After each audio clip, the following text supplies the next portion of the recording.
yang dilakukan oleh seorang menteri adalah merupakan tindakan institusional sebagai menteri yang saudara ahli luruskan sebagai kebijakan.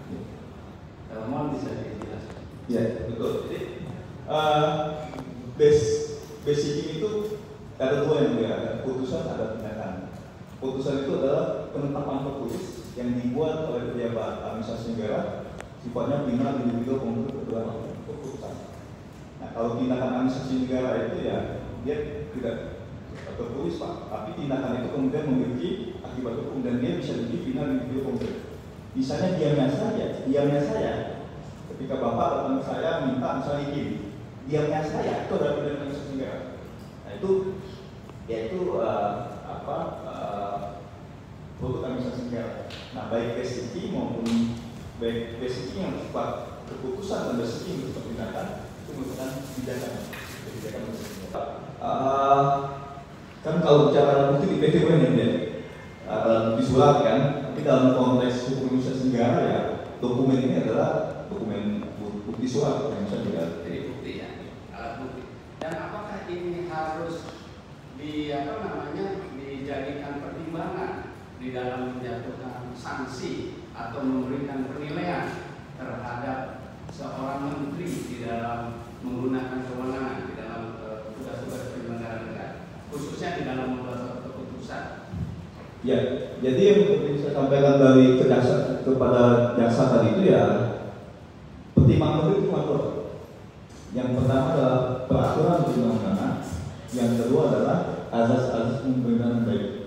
Jadi dia dalam konteks bertindak dan berlaku menjalani hukumannya sumber-sumbernya cuma dua, peraturan perundang-undangan dan KUHP.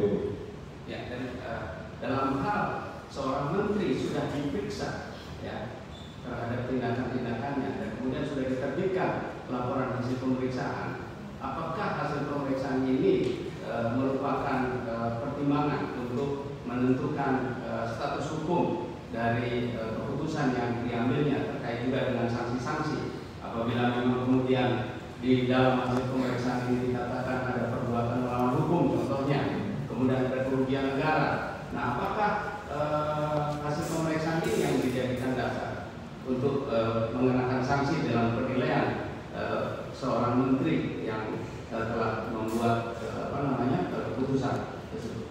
Iya, jadi apapun konteks hasil pengawasan yang ada, hasil pengawasan berarti ada tiga pengawas lah. Internal pemerintahan itu ada tiga, BPK, BPKP, dan APIP. Jadi apapun hasil pengawasannya itu rekomendasi bagi pejabat untuk menindaklanjuti. Nah, karena ketika dia tidak ditindaklanjuti maka ada konsekuensi hukum Pak. Misalnya ketika dia menindaklanjuti hasil rekomendasi itu adalah pengembalian uang negara, dia tidak, maka ada konsekuensi hukum. Jadi ada tiga pengawasan itu, APIP, BPK, BPKP. Ya apapun hasilnya itu menjadi bahan bagi pejabat atau bahan administrasi negara untuk tindak lanjut terhadap kebijakan. Saudara ahli, apabila melihat undang-undang administrasi negara ini dari ahli jelaskan dengan mengatur mengenai tugas-tugas penyelenggaraan negara termasuk menteri, bagaimana penjelasan ahli terhadap pengenaan adanya sanksi ganti rugi atau ganti pengembalian kerugian negara? Apa yang sebenarnya mendasari ini? Apa dasar filosofis ya? Kenapa seorang menteri, seorang penyelenggara negara ya di dalam melaksanakan kewajibannya yang kemudian dinilai telah melakukan pelanggaran yang mengakibatkan kerugian negara harus dikenakan sanksi atau diatur adanya sanksi pengembalian keuangan negara?